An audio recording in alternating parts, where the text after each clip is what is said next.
Let me start this review by saying I love this game. It has all the components to make a fun yet challenging strategy game that I can easily sink 40 hours of gameplay into. This is why I couldn't stand by and watch reviewers that could barely pass the Cuphead tutorial or that absolutely love every Call of Duty title tarnish the good name of Evil Genius 2. Other reviewers almost specifically looked for reasons to not like the game when you find the most enjoyment of Evil Genius 2 when you're sat back and enjoying the chaotic ambiance.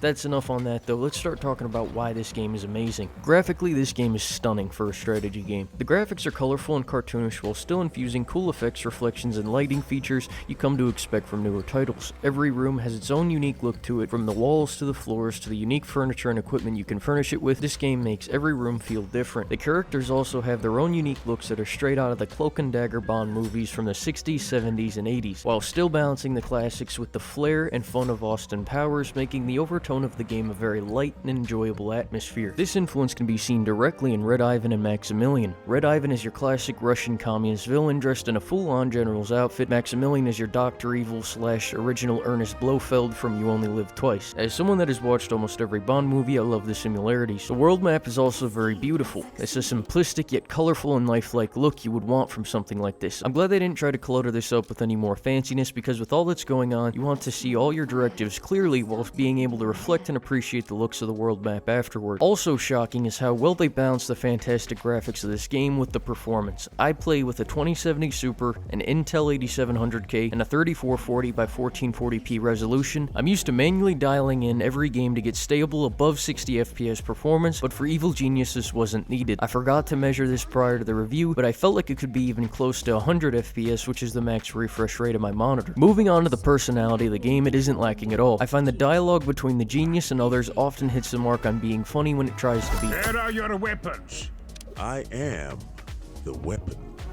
What ammunition do you take? How do I reload you? However, I also played Red Ivan, but from what I've seen, Maximilian shares his humor as well. I can't speak to the other two, but from a cursory glance, they seem to be more serious geniuses. I've seen some complaints that there aren't enough cutscenes of your genius, but if you actually played the side quests, you get 1 or 2 cutscenes almost every time. After that, we have the henchman. I chose Jubai, the janitor turned samurai, and he doesn't talk much, but he's a very cool character that can make fights in the lair much more exciting. If I didn't go with him, I'd probably go with Eli Barracuda Jr., because from what I saw going against him in the side quests, he seems like a fun character. The minions also have a great deal of personality, both in cutscenes and in general, and there are quite a few of them, such as martial artist, mercenary, scientist, technician, and so on, and you can unlock even more of them through the side quests. Now let's talk about the gameplay, which has been subject to much scrutiny from reviewers. I'll begin by saying I never played Evil Genius 1 because I was 1 year old when the game came out, so I can't speak to which is better or what they could have improved upon. The gameplay is very fun, and once you learn the basics from the tutorial, it does a good job of inspiring you to get creative without constantly interjecting. The one drawback I see many people talking about is that they leave a lot of the mid to late game mechanics for you to figure out. But personally, I find it more annoying when a game is constantly interjecting with tutorials that stop the flow of the gameplay only to teach me something I could have figured out easily. Some of the missions could have been labeled better, I'll give them that. I can't lie to you, I did spend a fair amount of time trying to figure out how to test Fire the Havoc, but in hindsight it did kind of tell me when I clicked on it, so I'll draw that one up to user error. You'll have the most fun with this game when you are playing it relaxed and letting responsibilities to the operation slip. Have some territories overheat, keep pushing the maximum amount of gold, and there will be no lack of action on the world map or at your lair. Eventually, at around 16 hours, I found that the game interjected a new layer of difficulty when they started sending new types of agents to my lair. Most recently, I've had to deal with attack robots. They're kind of easy to eliminate, but they explode and trigger fires upon death. As you can imagine, this is an exciting new challenge that will have you scrambling to find a solution, which is how strategy games should be. Other than that, you also have to fight other leaders and other henchmen from around the world map that will try to take you down. This game only gets better and more challenging as you progress, so if you only played 4 to 8 hours of this game,